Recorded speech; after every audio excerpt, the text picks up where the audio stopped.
18번 무권대리 을이 갑을 대리하여 갑소유 부동산을 병에게 팔고 등기까지 넘겨줬어요. 자, 등기까지 넘겨주면 등기의 추정력에 의해서 을의 대리권의 존재가 추정이 돼요. 따라서 이 매매는 무권대리로서 무효다라고 주장하는 본인이 을의 대리권이 없음을 증명해야 됩니다. 갑이 병을 상대로 말소를 청구할 때 병은 을의 대리권의 존재를 증명할 필요가 없습니다. 등기까지. 만약에 등기가 안 돼 있으면 대리권 존재가 추정이 안 돼요. 따라서 병이 대리권의 존재를 증명해야 돼요. 병이 유효를 주장하려면 병이 을에게 대리권이 있었음을 증명해야 돼요. 반면에 등기까지 되어 있으면 등기의 추정력에 의해서 을의 대리권의 존재가 추정이 된단 말이에요. 대리권의 존재가 추정됐다는 건 증명되었다라는 뜻이잖아요. 그러니까 이거 증명할 필요가 없죠.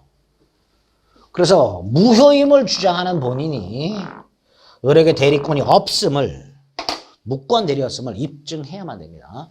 등기까지 되어 있을 때 등기의 추정력 때문에 이런 문제가 나온다. 19번 135조 무권 대리인의 책임의 성질. 무권 대리인이 대리권을 증명하지 못하고 추인도 얻지 못했을 때 상대방이 선의 무과실이면서 무권 대리인이 제한 능력자가 아니라는 걸 전제로, 행위 능력자라는 걸 전제로 무권 대리인은 상대방 선택에 따라서 책임을 져야 되는데, 이때 무권 대리인에게 잘못이 있을 때 책임져라 그런 말은 없죠. 그러니까 이 135조 책임은 법에서 정한 무과실 책임이에요. 그래서 13번을 보면 갑소유 땅을 을이 아무런 대리권 없이 매각을 했는데 갑의 아들이 서류를 위조해서 을한테 갖다 준 거예요. 아저씨, 아버님이 아저씨한테 서류 갖다 주래요. 그래서 을이 서류를 봤더니 매각 관련 서류야. 그래서 을은 갑이 나한테 대리권을 줬구나. 유권 대리라고 생각하고 매매를 한 거예요. 나중에 했더니 무권 대리였어. 그래서 추인을 거절해버렸어. 그래서 병이 을한테 책임을 물어. 135조 책임. 그럼 을은 뭐라고 주장해? 나는 잘못이 없다라고 주장하겠죠. 제3자의 문서 위조와 같은 제3자의 위법 행위로 인하여 무권 대리 행위를 하게 됐을 뿐이다. 나는 잘못이 없다. 이렇게 되겠죠.